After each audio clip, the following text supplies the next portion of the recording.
আমরা আজকে শিখব ইলাস্ট্রেটরের মাধ্যমে কিভাবে আমরা এই ডিজাইনটাকে একদম সহজ ওয়েতে তৈরি করতে পারি এবং মকআপ করে এই ডিজাইনটাকে কিভাবে সৌন্দর্য বাড়ায় নিতে হয় সেই বিষয়গুলিও আমরা আজকের এই ভিডিও থেকে শিখব। তো আমার বর্তমানে যে ডিজাইনটি দেখতেছেন এটা কিন্তু মকআপ করা একটা ডিজাইন এবং আমাদের যে র ইলাস্ট্রেটর যে ইমেজ ডিজাইনটা আছে সেটা হচ্ছে এটা। তো আমরা এই ডিজাইনটা যখন বানিয়ে ফটোশপের মাধ্যমে আমরা মকআপ করেছি তখন ঠিক আমাদের ডিজাইনটা এরকম হয়েছে।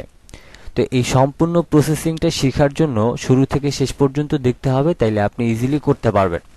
তো কথা না বাড়িয়ে চলুন শুরু করে দিচ্ছি। চ্যানেলে নতুন এসে থাকলে অবশ্যই চ্যানেলটিকে সাবস্ক্রাইব করে সাথে থাকবেন। সর্বপ্রথম হচ্ছে আমি এখান থেকে এই ডিজাইনটাকে সম্পূর্ণটা ডিলিট করে দিলাম। ডিলিট করে দেওয়ার পর আমরা প্রথমে এদিক থেকে রাইট বাটন ক্লিক করে রেক্ট্যাঙ্গেল টুলটাকে সিলেক্ট করে নেব। এবার আপনি মাউসের লেফট বাটন ক্লিক করে ফ্রি হ্যান্ডে আপনি আপনার প্রয়োজন অনুযায়ী আপনি এইরকম একটা শেপ নিয়ে নেবেন। এবার আপনি এদিক থেকে যে কোনো একটা কালার দিতে পারেন, কোনো সমস্যা নেই। এরপর হচ্ছে আমরা এখান থেকে অল্টার এবং শিফট ধরে আমি ধরুন এদিকে একটা কপি করে রাখলাম, তারপর অল্টার এবং শিফট ধরে আরও একটা কপি করে রাখলাম। এবার হচ্ছে নর্মালি আপনি যে কোনো একটা শেপের উপর ক্লিক দিয়ে শিফট ধরে আপনি এখান থেকে 45 ডিগ্রি অ্যাঙ্গেলে ঘুরিয়ে নেবেন। এবার আপনি এইটাতে সেম একইভাবে আপনি শিফট ধরে 45 ডিগ্রি অ্যাঙ্গেলে ঘুরিয়ে নেবেন। এবার আমি একটু জুম করে নিচ্ছি। জুম করার পর এখন আপনি চাইলে এই শেপটাকে এই কর্নারের সাথে এসে মিলাইতে পারেন, আবার এটাকেও চাইলে মিলাইতে পারেন। আপনার যেটা দিয়ে ইচ্ছা মিলাইতে সেটা দিয়ে আপনি মিলাই নিতে পারবেন। তা আমি নর্মালি এখান থেকে এটাকে টেনে জাস্ট এখানে এই কর্নারের সাথে একদম ভালোভাবে অ্যাডজাস্ট করে দিব। যদি আপনার মনে হয় যে এটা সঠিকভাবে হয় নাই তাহলে কিবোর্ড থেকে কন্ট্রোল ওয়াই প্রেস করে একদম সঠিক হয়ে নেবেন যে আসলে আমাদের এই কর্নারগুলি মিশছে কিনা। তা আমাদের এখন এখানে সবগুলি একদম সঠিকভাবে বসছে, আমাদের আর কিছু করার প্রয়োজন নেই। আমরা আবারও কন্ট্রোল ওয়াই প্রেস করলে আগের পজিশনে ফিরে আসতে পারবো। এবার হচ্ছে আমি এটাকে সিলেক্ট করে অল্টার ধরে মাউসের লেফট বাটন ক্লিক করে হালকা একটু চওড়া করে নিলাম আমি এটাকে। এবার আমি এটাকে নর্মালি ধরেন এখানে বসায় নিলাম। এখানে বসায় নেওয়ার পর আমি এটাকে আর একটু বড় করে নিচ্ছি এবং আর একটু উপরের দিকে তুলে দেব। পরবর্তীতে আমরা এটাকে ঠিকঠাক করতে পারবো, কোনো সমস্যা নেই। আমি হচ্ছে এটাকে এইখানে বসায় নিলাম এবং এখান থেকে এতটুকুই শেপই রাখলাম। এবার আমাদের এই যে বিপরীত পাশে আছে সেম জায়গাতেই বসানোর জন্য আমরা প্রথমে একটা মেজারমেন্ট নিয়ে নিব লাইন সেগমেন্ট টুল থেকে।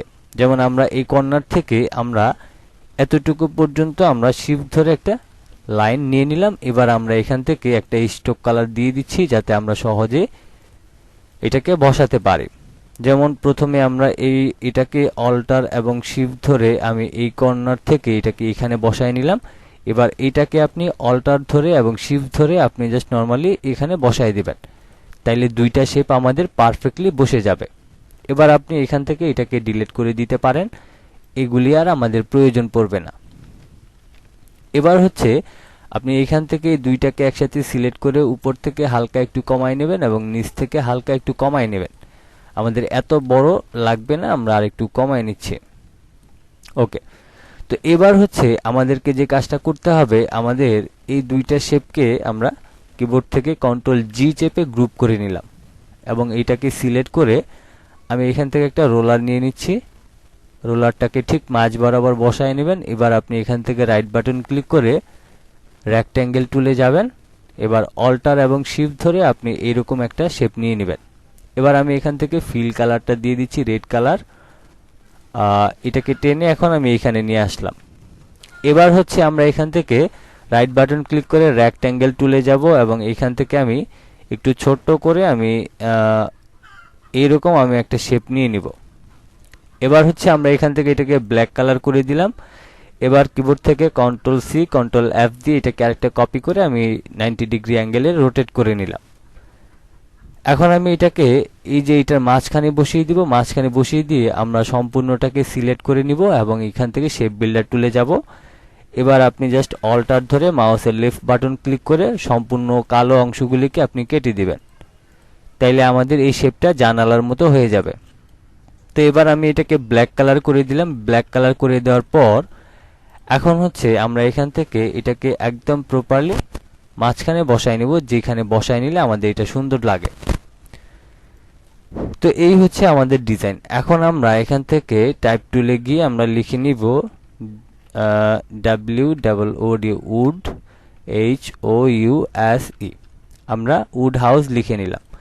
এবার আমরা এখান থেকে সম্পূর্ণটাকে কিবোর্ড থেকে Ctrl G দিয়ে গ্রুপ করে নিলাম এবং এখন সম্পূর্ণটাকে সিলেক্ট করে আমি এখান থেকে হরিজন্টাল অ্যালাইন সেন্টার করে দিব, তাইলে আমাদের লেখা এবং ঘরটা মাঝখানে চলে আসবে।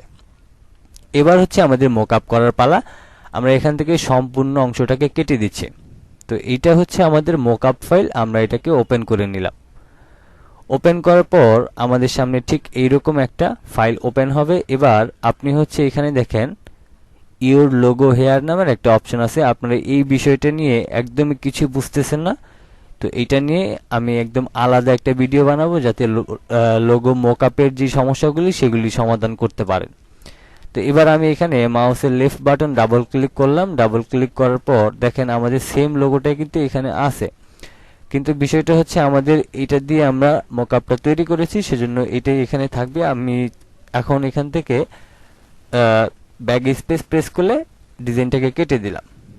এবার আমি এখান থেকে এই সম্পূর্ণটাকে সিলেক্ট করে আমরা এটাকে মাউসের লেফট বাটন ক্লিক করে ফটোশপে এখানে এনে ছেড়ে দিব।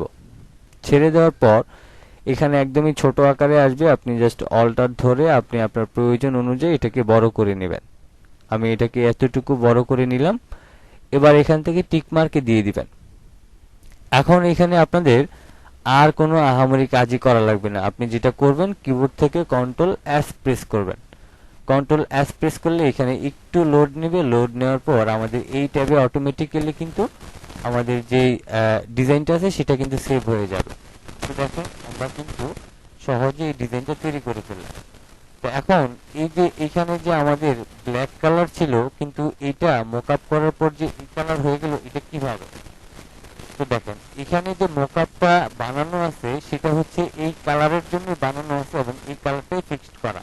তো সেই ক্ষেত্রে আপনি ইলাস্ট্রেটরে এখানে যেই কালারই দেন না কেন, আপনি যখন এটাকে মোকআপ করবেন তখন কিন্তু এখানে ঠিক এটা এই কালারের হয়েই সেট হবে। তো মোকআপের এই বিষয়টা আশা করছি ক্লিয়ার করতে পেরেছি। আজকের মতো এই পর্যন্তই ছিল। সবাই ভালো থাকবেন, সুস্থ থাকবেন। আল্লাহ হাফেজ।